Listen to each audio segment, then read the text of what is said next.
A lot of people do not understand what love thy neighbor is about. In fact, there's a big campaign called Love Thy Neighbor right here in this city.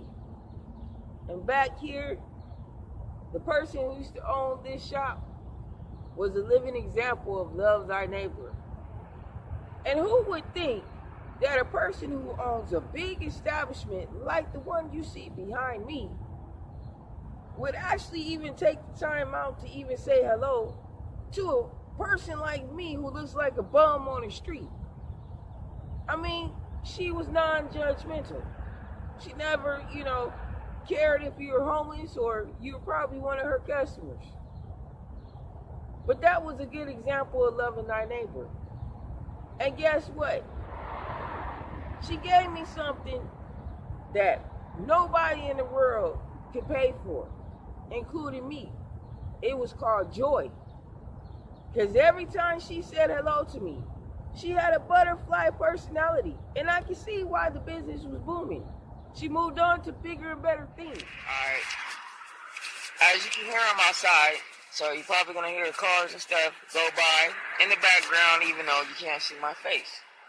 But we're going to pick up from last week, where we started chapter 2 of A Kingdom Undivided. And chapter 2 talks about following instructions. So the key verse from last week was 1 Kings 17 through 16. And it says, the jar of meal was not emptied, neither did the jug of oil fail, according to the word of the Lord that he spoke by Elijah. And last week we talked about Elijah, who is a prophet, who said to Ahab to go to this wadi, which is a stream of water, and basically he was going to wait there, and he found a widow who was getting food for she and her family, and she ended up feeding them, and she ended up going back to her place. And just like God promised, he always provides. He will always provide. So the next part we're going to go to is called Seeing the Need. As we entered the new millennium, the National Science Board initiated an interesting project called Jumpstart 2000, your chance to build a better century. This initiative was based on the belief that young people are problem solvers. Students in kindergarten through 12th grade were invited to look around their world and to identify a problem that needed to be fixed, and then to figure out a way to fix it using science and technology. The young people were asked what worried them the most and what ideas they had for solving the problem. Wow.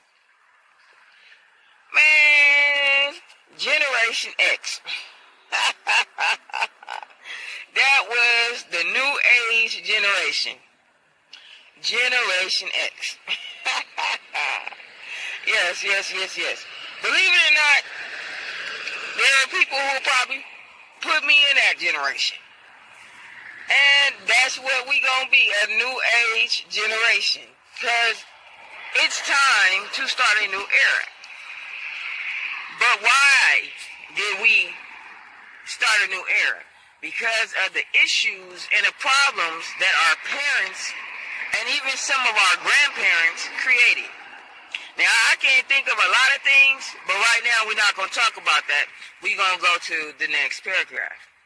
And it says, no doubt about it, science and technology can make tremendous contributions towards solving the problems of the world.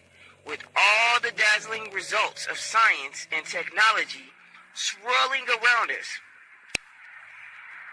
However, it is sometimes easy to forget that science does not have all the answers and that technology cannot bring us real and lasting happiness. Science and technology will not eradicate pride, selfishness, and the unwillingness to forgive others. Woo! That statement was deep in itself. Let me read this one more time. Science, okay? The world of discovery, that's what science is about.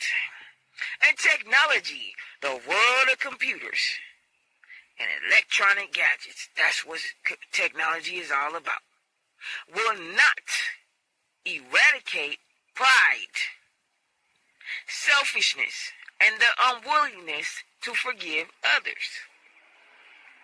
It goes on to say these are matters of the heart, mind, and soul. To find ultimate answers to the meaning of life and to find true peace and contentment, we must look someplace else. Science and technology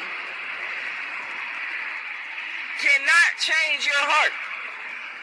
Science and technology is not going to make a person like God more, no more than it will turn somebody against God more. A person's heart is going to turn to what it has a passion for. Same thing with the mind. I can't control your mind. Guess what? You can invent any type of gadget that you can put in somebody's brain, but as long as that is a human brain, that gadget can be broken. It can malfunction. And although you're tampering with God, you cannot change a person's mind, even when you're trying to control their mind. Because once they discover the truth, they will follow the truth, whatever their truth is. Same thing with your soul. You can't take somebody's soul who won't allow you to buy it. If they won't sell their soul, you can't buy it. If they won't allow you to take their soul, you can't take it. Yeah, I'm sure there are people out there in the world that can do the most vicious things when it comes to somebody's soul. But let me tell you something. If a person has a deep enough faith, they have a deep love for God, even those tools and gadgets that man invented will malfunction. And God will show you who God is, and God will show you you're not God. Because just like there was an image of you that was created to destroy mankind, God will create an image that follows him that will destroy what you made to destroy mankind. So, let's move on to the next part. The place we look for these answers is the eternal and everlasting Word of God.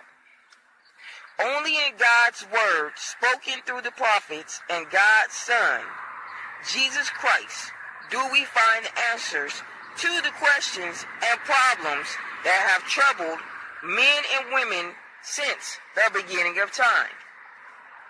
So therefore, that was self-explanatory.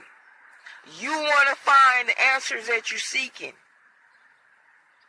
You know where you go to? The Bible. Even the enemy will tell you. They didn't open up the Bible. That's why they know the answers that they know now. Okay? The prophecies that were told, even the ones that have not been fulfilled, are going to happen.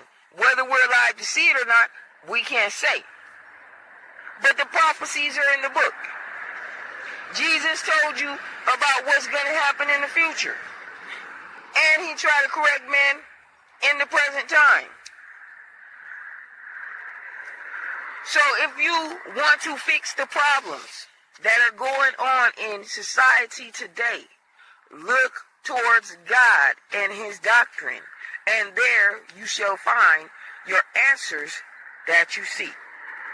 I'm out. Love, peace, and Afro.